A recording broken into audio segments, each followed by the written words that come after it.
Good morning दोस्तों, welcome to आपके YouTube channel M97 studio में आपका फिर से स्वागत है। दोस्तों आज की वीडियो में बात करने वाले विज्ञान की शाखाएं से जितने सारे महत्वपूर्ण प्रश्न बनते हैं, टोटल क्वेश्चन आपको इस वीडियो के अंदर मिलने वाले हैं। उसके लिए वीडियो को शुरू से लेकर अंत तक बने रहना होगा। साथ ही साथ आप सभी को छोटा सा इन्फॉर्मेशन बता देना चाहते हैं दोस्तों कि नेक्स्ट वीडियो में ब्लड सर्कुलेशन से जितने सारे क्वेश्चन बन रहे थे आपको नेक्स्ट वीडियो में प्रोवाइड कर देंगे।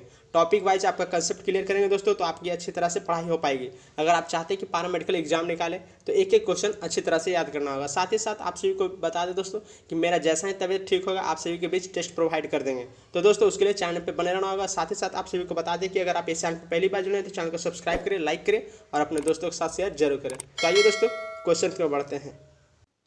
तो दोस्तों पहला प्रश्न, निम्नलिखित में से किसे जंतु विज्ञान का जनक माना जाता है? किसे जंतु विज्ञान का जनक माना जाता है? एडवर्ड जेनर को। ऑप्शन नंबर डी इसका राइट आंसर जाएगा। पूछा जाएगा आपका दोस्तों कि जंतु विज्ञान का जनक किन्हें कहा गया है, तो एडवर्ड जेनर हो जाएगा राइट आंसर। तो दोस्तों आप कंसेप्ट क्लियर करना चाहते हैं तो आपको एक एक क्वेश्चन अच्छी तरह से याद होना चाहिए। दूसरा नंबर प्रश्न है, निम्नलिखित में से जीव विज्ञान की कौन सी शाखा आनुवांशिकता तथा विविधताओं के अध्ययन से संबंधित है? किससे संबंधित है? तो यह है अनुवांशिकी से संबंधित। ऑप्शन नंबर सी इसका राइट आंसर अनुवांशिकी। चलिए आगे देख लेते हैं। तीसरा नंबर प्रश्न है, निम्नलिखित में से किसे जीव विज्ञान का जनक कहा जाता है? जीव विज्ञान का जनक किन्हें कहा जाता है दोस्तों? Edward Jenner. Option number D इसका राइट आंसर हो जाएगा। चौथा नंबर प्रश्न है, निम्नलिखित में से किसे औषधि विज्ञान का जनक माना जाता है? यहाँ जीव विज्ञान बोला गया है दोस्तों, यहाँ औषधि विज्ञान का जनक बोला गया है। तो औषधि विज्ञान के जनक कौन है? वो है आपका हिप्पोक्रेटस। क्या दोस्तों? हिप्पोक्रेटस। ऑप्शन नंबर बी इसका राइट आंसर हो जाएगा।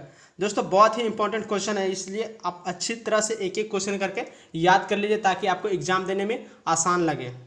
जी हाँ दोस्तों, पांचवा नंबर प्रश्न है, ऐतिहासिक लेखों का संचरण विज्ञान की किस शाखा के अंतर्गत आता है? किस शाखा के अंतर्गत आता है? तो ये आता है म्यूजियोलॉजी में। किस में आता है?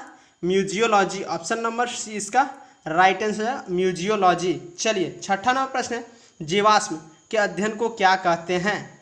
जीवाश्म के अध्ययन को क्या कहते हैं?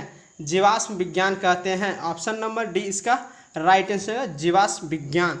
चलिए आगे देख लेते हैं दोस्तों। साथ ही साथ आप सभी को बताते चले कि अपने दोस्तों को ज़्यादा से ज़्यादा शेयर करते रहें और भीड़ को इकट्ठा करें, क्योंकि अगर आपके सामने अगर नेक्स्ट टेस्ट लें उसमें बहुत ज़्यादा से ज़्यादा स्टूडेंट उपस्थित रहे और आपका इम्प्रूवमेंट जागे और टेस्ट लगाइए कि कौन कितना नंबर लेकर के आते हैं। क्योंकि अगर आप एक सीट पे 10 स्टूडेंट फाइट कीजिएगा तभी जाकर के आपके अंदर का जो टैलेंट है, क्षमता है, वहाँ पता चलेगा कि आप कितना पढ़ने में तेज हैं।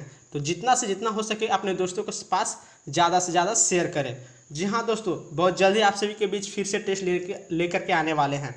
तो सातवां प्रश्न है, मृदा से संबंधित विज्ञान क्या कहलाता है? मृदा से संबंधित विज्ञान क्या कहलाता है? मृदा विज्ञान कहलाता है। ऑप्शन नंबर ए इसका राइट आंसर हो जाएगा। आठवां प्रश्न है, जीवाणु की खोज किसने की थी? Antony von Leeuwenhoek. Option number A इसका राइट आंसर हो जाएगा। चलिए आगे देख लेते हैं।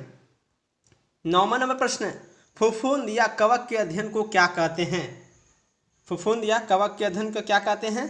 कवक विज्ञान कहते हैं। ऑप्शन नंबर सी इसका राइट आंसर हो जाएगा। दोस्तों आप सभी को बता दें कि अगर मज़ा लग रहा है तो आप हमें नीचे कमेंट बॉक्स में बता सकते हैं कि डेली ऐसा ही आप क्वेश्चन प्रोवाइड कीजिए सर, ताकि टेस्ट देने में हमें आसानी लगे।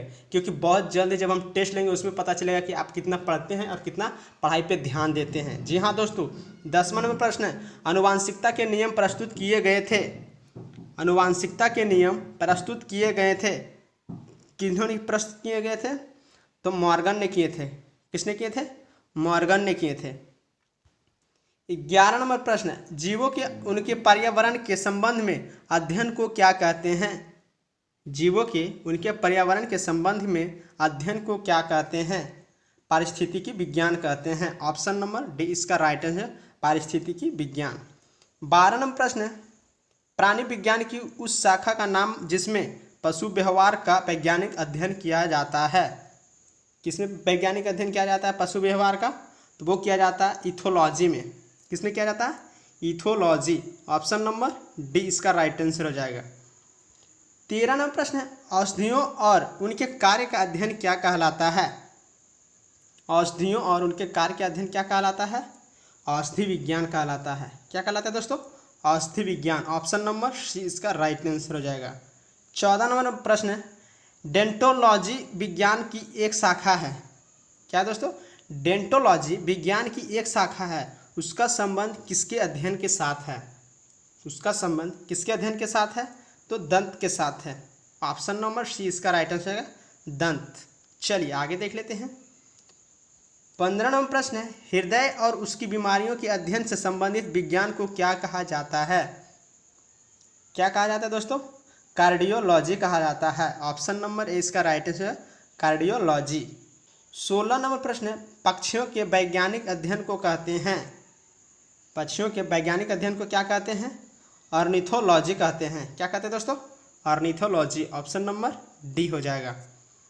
चलिए 17 नंबर प्रश्न है, प्रतीक्षा तकनीक का विकास किसने किया था?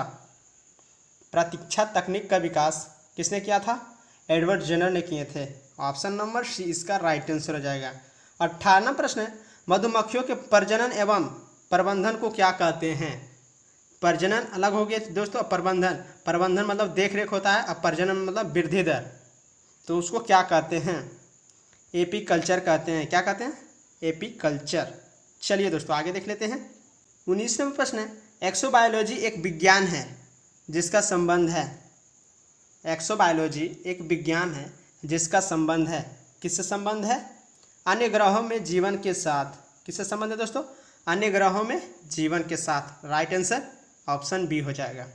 20वां प्रश्न है, मॉम्ब्रियोकोलॉजी किसका अध्ययन है? मॉम्ब्रिकोलॉजी किसका अध्ययन है? चींटियों का। ऑप्शन नंबर बी इसका राइट आंसर हो जाएगा। दोस्तों कितने ऐसे स्टूडेंट हैं जो चाहते हैं टेस्ट देने के लिए? कीट विज्ञान अध्ययन है। कीट विज्ञान अध्ययन है, किसमें है? कीटों का अध्ययन। ऑप्शन नंबर बी इसका राइट आंसर हो जाएगा। 22 नंबर प्रश्न है, नवजात शिशु की 3 माह तक की आयु के अध्ययन को क्या कहते हैं? यानी कि अगर कोई बच्चा पैदा होता है तो अगले 3 महीने तक बच्चे के अध्ययन को क्या कहा जाता है? नियोनेटोलॉजी कहा जाता है। क्या कहलाता है दोस्तों? नियोनेटोलॉजी। ऑप्शन नंबर डी इसका राइट आंसर हो जाएगा। चलिए आगे देख लेते हैं। 23वां प्रश्न है, प्राणियों और पादप का उनके परिवेश से संबंध के अध्ययन को क्या कहा जाता है? क्या कहा जाता है? पारिस्थिति विज्ञान कहा जाता है। ऑप्शन नंबर डी इसका राइट आंसर है, पारिस्थिति विज्ञान। 24 नंबर प्रश्न है, एरेनियोलॉजी किसका अध्ययन है? एरेनियोलॉजी किसका अध्ययन है? मकड़ियों का अध्ययन है। किसका है दोस्तों? मकड़ियों का अध्ययन। दोस्तों आप सभी को बता दें कि यह 2 तरह का क्वेश्चन पूछा जा सकता है। पूछा जाएगा डायरेक्टली मकड़ियों का अध्ययन को क्या कहते हैं, तो हो जाएगा एरेनियोलॉजी। अगर बोला जाएगा एरेनियोलॉजी में किसका अध्ययन किया जाता है, तो यहाँ हो जाएगा मकड़ियों का अध्ययन। समझ गए दोस्तों? तो चलिए आगे देख लेते हैं। 25वां प्रश्न है, वृक्ष संवर्धन किसका अध्ययन है? वृक्ष संवर्धन किसका अध्ययन है? तो वृक्षों एवं वनस्पति की खेती। वृक्षों एवं वनस्पति की खेती। ऑप्शन नंबर ए इसका राइट आंसर हो जाएगा। 26वां प्रश्न है, उत्परिवर्तन का सिद्धांत प्रतिपादित किया था। उत्परिवर्तन का सिद्धांत प्रतिपादित किया था, किसने प्रतिपादित किया था? तो डी ब्रिज ने किए थे। कौन किए थे? D bridge. चलिए आगे देख लेते हैं। 27वां प्रश्न है, ओन्कोलॉजी किसका अध्ययन है? ओन्कोलॉजी किनका अध्ययन है? किनका अध्ययन है? कैंसर का अध्ययन है। ऑप्शन नंबर बी इसका राइट आंसर हो जाएगा। 28वां प्रश्न है, रक्त में एंटीबॉडी एवं एंटीजन के अध्ययन को क्या कहते हैं? रक्त में एंटीबॉडी एवं एंटीजन के अध्ययन को क्या कहते हैं? सीरोलॉजी कहते हैं। क्या कहते हैं? सीरोलॉजी। ऑप्शन नंबर सी इसका राइट आंसर हो जाएगा। चलिए आगे देख लेते हैं। 29वां प्रश्न है, तितलियों का अध्ययन कहलाता है। तितलियों का अध्ययन कहलाता है, क्या कहलाता है? लेपिडेटेरियोलॉजी। क्या कहलाता है दोस्तों? लेपिडेटेरियोलॉजी। ऑप्शन नंबर सी इसका राइट आंसर हो जाएगा। 30वां प्रश्न है, मछलियों से संबंधित अध्ययन कहलाता है। मछलियों से संबंधित अध्ययन क्या कहलाता है? तो ये कहलाता है इक्थियोलॉजी। क्या कहलाता है दोस्तों? इक्थियोलॉजी। ऑप्शन नंबर बी इसका राइट आंसर हो जाएगा। दोस्तों कंसेप्ट क्लियर करना है तो आपको चैनल पे बने रहना होगा, साथ ही साथ अपने दोस्तों के साथ ज़्यादा से ज़्यादा शेयर करें, क्योंकि टेस्ट लेने में अगर आपके पास भीड़ रहेगा तभी देने में मज़ा आएगा। आपको फाइट करना मज़ा आएगा, भीड़ रहेगा तब। तो 31वां प्रश्न है दोस्तों, ऑर्निथोलॉजी में किसका अध्ययन किया जाता है? पक्षी का। किसका अध्ययन किया जाता है? पक्षी का। ऑप्शन नंबर ए इसका राइट आंसर हो जाएगा। 32वां प्रश्न है, सजावटी वृक्ष तथा झाड़ियों के संवर्धन से संबंधित अध्ययन कहलाता है।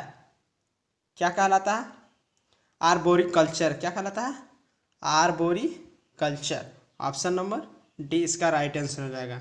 दोस्तों आशा करते हैं कि वीडियो अच्छा लगा हो तो चैनल को सब्सक्राइब करें, लाइक करें और अपने दोस्तों को ज़्यादा से ज़्यादा शेयर करें, क्योंकि बहुत जल्द ही हम टेस्ट लेने वाले हैं। फिलहाल मेरा भी तबीयत में कहीं सुधार नहीं हुआ, जैसा ही सुधार होगा आपके बीच बहुत जल्दी टेस्ट लेकर के आ जाएंगे। तो दोस्तों तब तक के लिए बाय बाय, मिलते हैं नेक्स्ट वीडियो में। थैंक यू दोस्तों।